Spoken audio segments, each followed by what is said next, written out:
Hi, I'm Glenn Whipp with the Los Angeles Times. FX's drama The Bridge is returning for its second season on July 9th. Joining us today, the stars of the show, Diane Kruger, Demian Bichir. Welcome. Thank you. Thank you for having us. You guys, so you're filming it right now. You're on episode 8 of 13. 13, that's Full right. throttle, yeah. Very intense and happy to be there. We will be done towards the end of July, and then the second season airs on July 9th. Right. Now, the structure of the first season was kind of interesting. You had, again, 13 episodes, and 11 of those episodes you kind of dealt with the adaptation of the Danish series. Yeah. And then the final 2 episodes kind of were starting the action for season 2. It was kind of a really interesting structure, didn't you think? I mean, it kind of took it in a different direction. Yeah, and you know, there's the point is that I never watched the original series. Right. Because especially because I heard so many great things about it, and I just wanted to be as far away from it as possible, because I didn't want to bring anything from that show that was great into ours.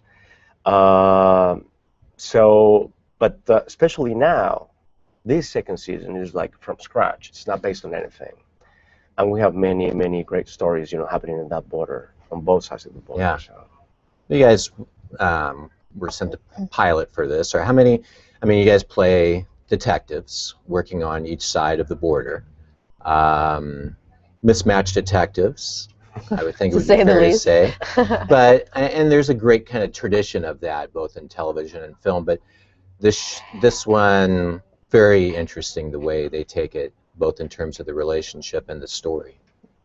Yeah, I think we're sort of representative of the two countries and the differences in a way that those two countries have in terms of going about things.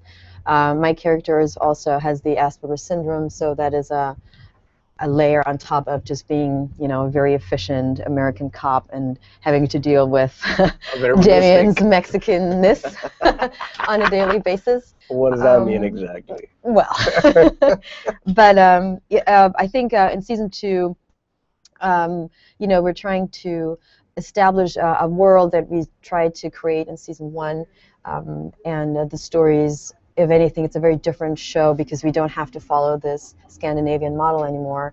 And I think we created a world that's really dark, you know, with heightened realities sometimes, but a lot of the storylines are actually based on real-life events and real-life criminals and so forth. There definitely seemed to be kind of a deepening of the friendship between the two toward the end of season 1. Does that continue? Yeah, it continues to be. You're like thinking, well, how much can I say here? No, we can pretty much say everything about first season. Very little about second season. Yeah. But yeah, I think as Diane says, that this is a perfect representation of how these two so different countries work and function, and these two characters need to get to know each other as soon as possible and get to like each other as soon as possible, so they can fix and deal with everything that, you know, has to do with both sides of the border. And yes, there's this very tight friendship that is created, and then you will take that into the second season to many different interesting levels. How did you guys get to know each other? Did you have any kind of prep for this, or were you just kind of sort of thrown into let's get going? A little bit of both. Bizarrely, we nearly did a movie together just before The Bridge, and the movie fell apart. It never happened. But so we were really excited about working with each other, and I think when I got the pilot, it was always the understanding that they really wanted Demian to be, you know, the cop, and I said, okay, if it's him, then I'll, you know, I'm in. They told me the same. Yeah, you know, so it's kind of. Are you sure she's in? And we are in a way really partners in crime. I think I remember Skyping him from my house in Paris, and you know, to talk about the characters and what I had never done television before, and I was kind of concerned about what that would be like, and so we sort of decided then that we were going to be, you know, very much a united front, and I think that has served us well over the past year and a half. So really, you were going to make a movie together. Yeah, we almost did with William Friedkin. And when he invited me to be a part of that project, the first thing he said is that Diane Kruger is playing the lead. I said, okay, I'm in. I've been a big fan of Diane's work for a long time, and I wanted to meet her and get to work with her. And it's been a fantastic journey all the way. It's challenging to work on TV. See, my only previous experience was working on Weeds with Mary Louise Parker, and it's different. You know, it's different from theater and film, especially from films. You know, it's so there are many different challenges that I'm speaking, you know, for myself. I had to get to learn the ins and outs fast. Pretty much, I think the biggest challenge is that you never know what's going to happen next. And me as an actor, I need to know where I'm going. You know, so that's part of the. However, it gives you some kind of a vertigo, and that's a really interesting feeling also. Did they take you by surprise in season 1? Well, that they take you by surprise in every week, you know, in every episode. So, I mean, when you signed on board, how much of the show did you know? Pretty much the pilot. Yeah. Yeah, only the pilot, and there's an arc Right. that you know they talk to you about, and they tell you, you know, this is what's gonna happen to your character and the story, and Diane's and your relationship with Detective Cross and all that, and then, you know, that's all you have. And it's about the names involved, you know, not only Diane's and Elwood's and Meredith, but also Gerardo Naranjo. The fact that Gerardo Naranjo's name was involved in the pilot, that was for me it, because I didn't really know, no one knew if the series was going to be picked up or not. So for me, it was this little film, 30-day film, that we worked together, you know, on, and having the chance to work with all these people, you know. So definitely, you know, you like that, and then it's kind of a trust that they can keep coming up with 12 more episodes that are as good as the pilot if it gets picked up. Well, I had seen the original show, so I kind of knew, you know, where we were going to go. But the challenge is that, you know, we have a new director every week.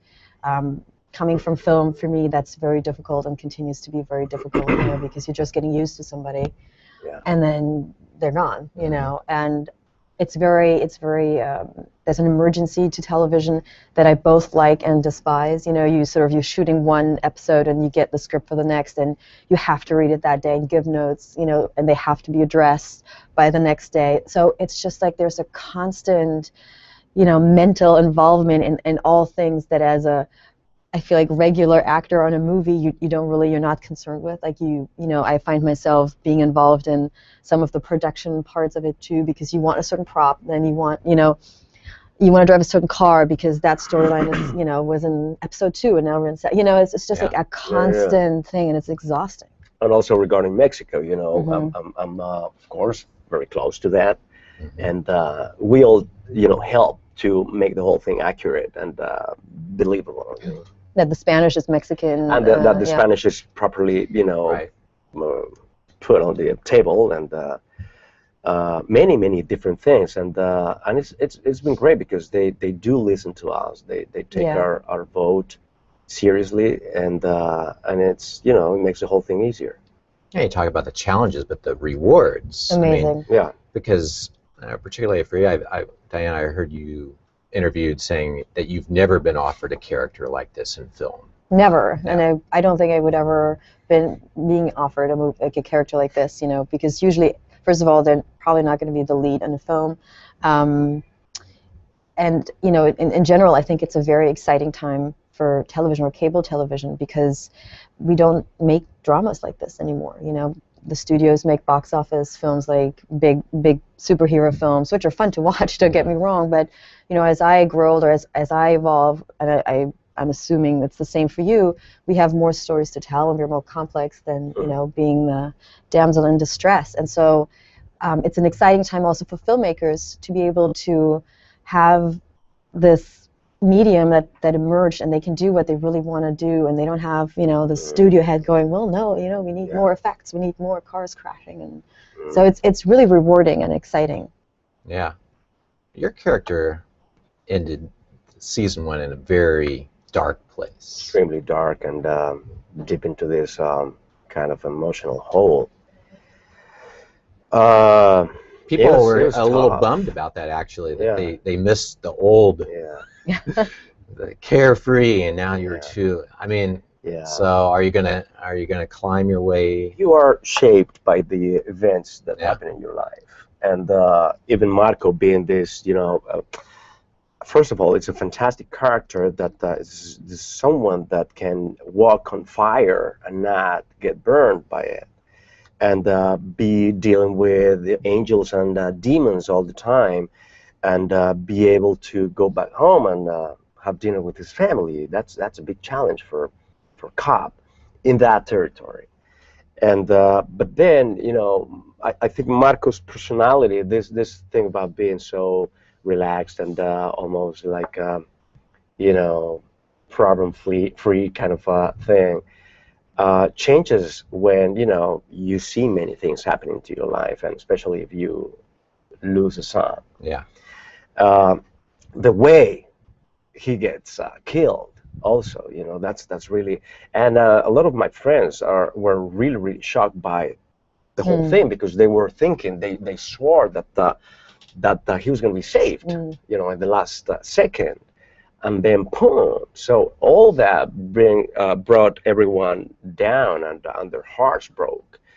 And we shot that, you know, my son died for 2 weeks. He was dying for 2 weeks, and to keep that emotion and with you at all times, 24/7. You go home with it, you know, you deal with that until, you know, it explodes, the whole thing. And so that was challenging. And then in season 2, of course, we're coming from that point, right? And everything begins there, and it is a dark place. Did you guys kind of follow fan reaction to the show at all during the season? Not on the web, social networks or anything, but in the streets. Yeah. Everywhere. Yeah. Everywhere I go, you know, it's big in Spain. I have family in Spain. My daughter's in Spain, and it's big in many places. In Argentina, I just went over there to present a film that I did, and it's huge. People love the show, and we go to 120 something countries, right? Yeah, I think so. And it is magical, the way, you know, this is the power of TV nowadays. It seemed like the David Tate character was sort of a divisive character. Yes, absolutely. And Eric is such a fantastic actor, you know. Yeah? Yeah. Are we gonna, so that character is, I'm assuming, still going to be still there, dealt with, and we have this, you know, thing at the end of the season that you know, we still have some business that we need to take care of, you know, with this guy. Generally speaking, though, it's less, I think, of a serial killer pursuit. Right. In season 2, you know, I think we're not. It's not going to be one storyline. We're tackling many different things happening at once and how they are connected. And that's the kind of the ambition of the show. I heard that a little bit modeled on the series The Wire, and just not in terms of, you know, specifics, but just in terms of scope, like huge ambition. Yes. There's so many cop shows, as they call them, and what I get most of the time from friends and fans and all that is that it almost seems like a documentary. It seems like the real thing, and because the way it's you know, made, produced, and we have long scenes in Spanish, and that's also another tricky part, because just when you thought American audiences were ready to read, you know, subtitles, they just, you know, there's something that it takes you away from it right away. But people love that. They talk to me about those scenes all the time. You know, that wow, yeah, that's great, because of course, you know, me and my wife in Ciudad Juarez in bed speaking English, that would be weird. Yeah. And you're saying the reaction to the show in Mexico is like through the roof. Yeah, because in Mexico it goes in English, in the original way we shoot it, and then we dubbed it into Spanish. I dubbed myself. So my voice is in the Spanish version, and so people have that chance to see it in English or Spanish. And it's interesting journey also for the audience. Now, you talked about spending 2 weeks with the death of Marco, dealing with the death. I mean, your character is a little bit daunting to be in that sort of mind frame, I imagine, for, I don't know, however long it takes to film a season, right? Yeah, it was daunting to say the least. First of all, I had no idea what Asperger's was. So the reading up on that took me many, many months, and even then I didn't feel quite comfortable, and I didn't really know how I would portray a character like that without making it look like I'm just doing tics, or I'm putting like a weird thing on, and I didn't want it to be funny, or so eventually Autism Speaks came on board, and they introduced me to a young man named Alex Plank who has Asperger's, and I got to spend many, many months with him on a daily basis, and I was able to pick his brain and, most importantly, observe him and see why and when he would sort of come to certain emotional problems and how he would deal with them. And that's when, for me, it kind of clicked. I understood more about what was going on in his head and why he was having a difficult situation with something.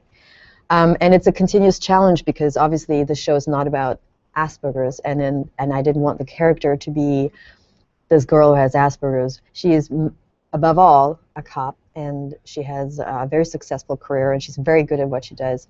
And then in her personal life, she can't quite understand certain things, and she can't, function like you and I. And so that's been really fun and also challenging. It's also a real challenge for the writers, because it kind of, I don't want to say limits them, but sometimes, they want to write a really cool scene where she would, in their imagination, she does something really cool and crazy, and I have to say, well, actually, I don't think she would do that. She can't do that, But, and so, but that makes kind of, it's a challenge, I guess, for them and for you, but also there are small moments that sort of mean a lot. They have huge weight because you can kind of see the what it would mean for her, And it was daunting also because we made the decision early on to never say the word Asperger's, Right. And I think in the beginning a lot of the audiences were confused about why my character was so weird. What's wrong with her? Like I would hear that all the time. What's wrong with you? Why is she acting so weird? Or maybe she's a bad actress. I don't get it, No, but really, it's like, and I think, to stick it out and to not dive into the easy way out and just mention it, and everybody can be like, oh, okay, that's what's wrong with her. We sort of stuck it out, and it's actually been super satisfying to feel the audience come, full circle and embrace her differentness, I imagine that was kind of interesting for you to have scenes with a character like that and sort of evolve through a course of a season. It's been interesting for me as an actor, as Marco, because it's always a pleasure to see an actor work so, deep into the craft. And so I was witnessing that every day, She has by far the hardest role in the series, and it was fascinating to see how you could see that transformation right in front of your eyes, and also it was great for me as Marco because it made the whole thing weird, like what's going on with this kid, and that helped the whole process in the beginning of getting to know each other. That took some time because we Mexicans are festive, we like to be, we kiss right away. Nice to meet you. And this kid is like, you're going to touch her head? Hello. Right? So all that made the whole thing really, really interesting. So you're on episode 8 right now. We're shooting that. I'm just curious now, do you know what's going to happen I mean, yeah, I know what's going to happen in episode 8. Yeah, I know. That's But all I you know. know what's going to happen in episode. Later on. Do you know the arc for the season? Did they kind of lay Sort out? of, but Sort of. very, Sort of, but yeah, broadly. But then, you know, and I think that's part of the freedom that Yeah. we can enjoy making, you know, doing TV, because a lot of things change. Yeah, they evolve. Even, you know, they tell you one thing before we start shooting, and then, you know, I don't know, they realize some things don't work, so they're going to adapt it, or some things really work, and they're going to delve into that. But it is still really cool, at least for me, to get a new script. Oh, yeah. Yeah, it's exciting. And you go, I can't believe they bloody make me do this. What? I mean, I can't believe I'm doing this, you know? Especially the scenes you've been doing. Hello. So, you know, it keeps it fresh. It's exciting. Yeah.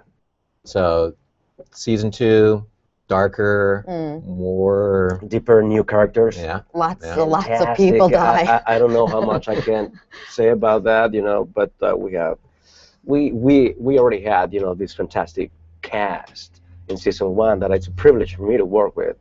But right now we're adding it, you know, like new members. Yeah, Franca Potente came to join us. Thank you very much. As a guest star. I could say her name, but yeah, Franca Potente. A fellow German, believe it or not. 2 Germans in a show. Yeah, they're taking over little by little. So she's thought it was been Mexicans, excited. no, Germans. And yeah, she's a fantastic actor. She's a fantastic actor. We worked together in Che before with Steven Soderbergh. Oh, that's So right. this I is our didn't even second know time that. together. Oh Well, my God. we haven't really gotten together, but just wait. It'll be cool. But it doesn't sound like we should necessarily get too attached to anyone on the show. I wouldn't get attached to anyone on the I show. never get attached Trust to me, anything. every time I do, he's like killed in the most horrific way. There's lots of murders this year, and I don't know. It feels darker, and you know, it's less procedural. It's less of, you know, us going to the police station and talking about police stuff. Do you know what I mean? Like it feels like our personal lives as the characters are getting mixed up in this world that's happening on the border, and things go really gray. All right. Yeah. July 9th. Yes. July 9th. Looking forward to it. Tune up. Thank you so much for coming in. Thank Thanks you for very having much. us. And for more television coverage on the Times, go to latimes.com. Thank you.